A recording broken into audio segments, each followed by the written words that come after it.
आगे हम बात करते हैं कि आखिर मशरूम फार्मिंग ही क्यों करें और ये आखिर इतना प्रॉफिटेबल क्यों है कि हर कोई इसे करना चाहता है। देखिए कुछ पॉइंट्स है जो अगर आप समझ जाएंगे तो आपको पता चल जाएगा कि मशरूम फार्मिंग क्यों इतना प्रॉफिटेबल है। फर्स्ट रीजन है ये वेस्ट को डेलिकेसी में कन्वर्ट करता है। देखिए मशरूम उगता किस में है?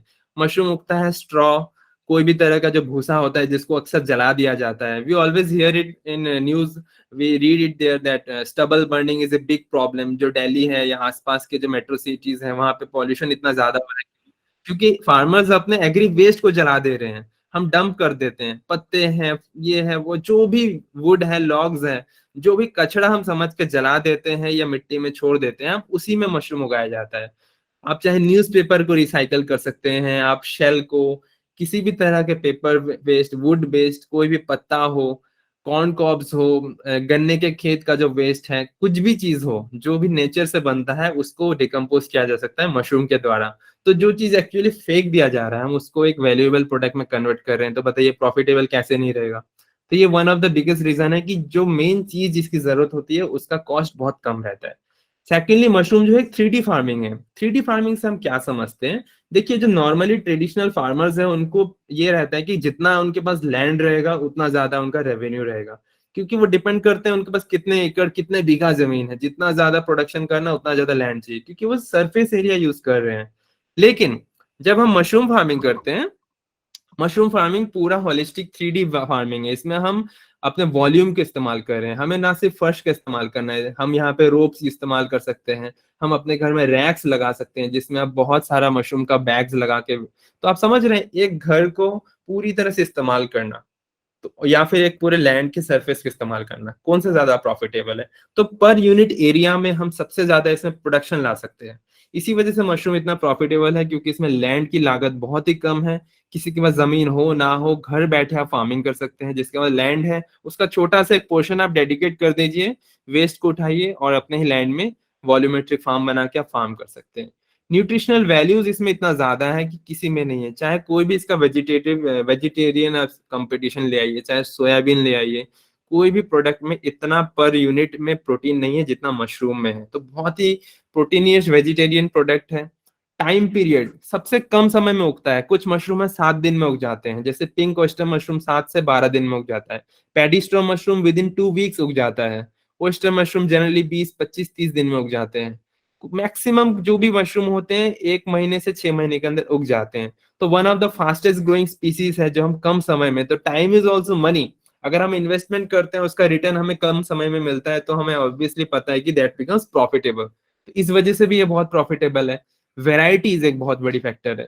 आप अगर आज राइस की खेती करते हैं तो आप एक जमीन में एक सॉइल टेस्टिंग करेंगे, आपको पता चलेगा इसमें 1 से 2 प्रकार के धान आप चाष कर सकते हैं।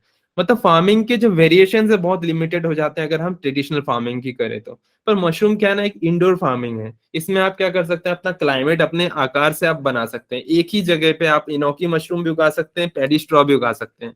By the way enoki mushroom winter में उगता है ठंडी में, और वहां पे पैडी स्ट्रॉ गर्मियों में उगता है। तो क्या हम देख रहे हैं कि सीजन के हिसाब से हम अलग अलग वैरायटी के मशरूम भी उगा सकते हैं। तो हमारे पास पूरे 12 महीने उगाने के लिए अलग अलग प्रकार के मशरूम्स हैं। हमें जगह का और साथ ही साथ वैरायटी बहुत है। तो मार्केट में डिमांड हम कब बढ़ा सकते हैं, जब हम अलग अलग वैरायटी दे, तो उनके पास टेस्ट के लिए अलग अलग वेरिएशंस रहेंगे। प्लस मार्केट में डिमांड भी अलग अलग वैरायटीज के हिसाब से, क्योंकि इसके अलग अलग मेडिसिनल वैल्यूज है। तो वैरायटी एक बहुत बड़ा फैक्टर है जिस वजह से मशरूम बिजनेस बहुत प्रॉफिटेबल है। डिमांड एंड सप्लाई जो सबसे बड़ा इंपॉर्टेंट रीजन है मशरूम फार्मिंग क्यों प्रॉफिटेबल बनता जा रहा है, वो है एक्चुअली डिमांड का कंटिन्यूस इंक्रीज होना और सप्लाई का कंस्ट्रेंट। हम चाहे कुछ भी कर लें, इस वक्त जो हमारा प्रेजेंट सिनेरियो ये है कि हम डिमांड को नहीं कंप्लीट कर पा रहे हैं। ये वास्तविकता है, चाहे इंडिया बोले या वर्ल्ड में बोले। थ्रू आउट द टाइम जो है मशरूम, अब जैसे जैसे लोग एडुकेट हो जा रहे हैं, जैसे जैसे डिजिटल टाइम आ गया, इंटरनेट के माध्यम से लोग जान रहे हैं कि मशरूम को कैसे अलग अलग प्रकार से उसका भोजन कर सकते हैं, किस तरह से उसके अलग अलग बेनिफिट्स है, उस तरह से डिमांड एक्सपोनेंशियली बढ़ रहा है, स्पेशली कोविड के बाद से। ये कुछ स्टेटिस्टिक्स है, मार्केट ट्रेंड क्या बता रहे हैं। ये जो रिपोर्ट्स हैं ये सब statistic analysis, market analysis report है। यूएस मार्केट का ट्रेंड देखिए 2020 से लेके 2000, ग्राफ देखिए किस तरह से बढ़ रहा है।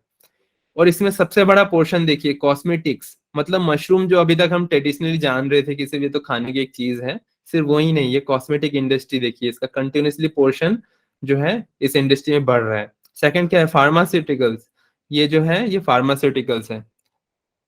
आप यहाँ पे देख सकते हैं जो कॉस्मेटिक्स का है पोर्शन, फार्मा का जो है नॉर्मल ट्रेंडिंग से भी ज्यादा है, मतलब नॉर्मल हम मशरूम जो खाते हैं उससे ज्यादा तो ये इंडस्ट्री मशरूम का उपभोग ले रही है। ऐसा इसलिए है क्योंकि मशरूम जो है न्यूट्रिशनली ही नहीं मेडिसिनली बहुत ज्यादा पावरफुल है। तो बहुत से कॉस्मेटिक्स है जो हमें पता ही नहीं है, हम डेली यूज कर रहे हैं उसमें मशरूम इस्तेमाल होता है।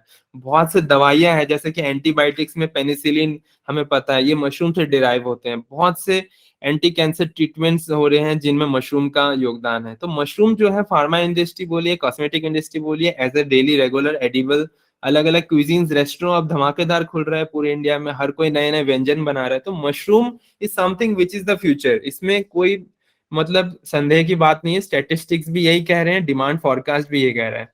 तो प्रॉब्लम ये हो रहा है कि अभी कुछ ही लोग इसमें इनकम कर ले रहे हैं जो कि मशरूम उगा पा रहे हैं, क्योंकि डिमांड नहीं है। इसी वजह से आप मार्केट में जाके देखिएगा मशरूम अगर 100 200 300 400 रुपए किलो इजिली ले लेते हैं, चाहे वो सुपर मार्केट हो या छोटे मोटे दुकान हो। Mushroom is always something which is very priced.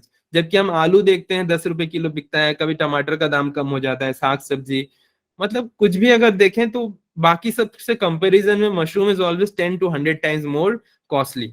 ये मैं मेडिसिनल मशरूम की बात ही नहीं कर रहा हूँ, नॉर्मल गौरमेंट मशरूम की बात कर रहा हूँ। सो ये एक ऐसा प्रोडक्ट है जिसका मार्केट में डिमांड इतना ज्यादा है और सप्लाई कम है, इसीलिए ना इसका इतना दाम है। तो ये एक बड़ा अपॉर्चुनिटी है कि नेक्स्ट 10 20 30 ईयर्स में ये ट्रेंड बदलेगा नहीं। अब ये हमारे ऊपर है कि हम इसमें से कितना बड़ा मार्केट प्रोपोर्शन ग्रैब कर पाते हैं। तो स्टेटिस्टिक्स ने हमें बता दिया है क्या हालत है। अभी हम थोड़ा ग्लोबल मार्केट देख लेते हैं मशरूम का। सबसे ज्यादा जो मशरूम का कंजप्शन होता है ये हमारे एशिया पैसिफिक में होता है, जो कि बहुत अच्छी खबर है क्योंकि एशिया में हम है, इंडिया हम एशिया में है। तो हमारे जो इर्द गिर्द के जो कंट्रीज है वहां पे बहुत ज्यादा स्कोप है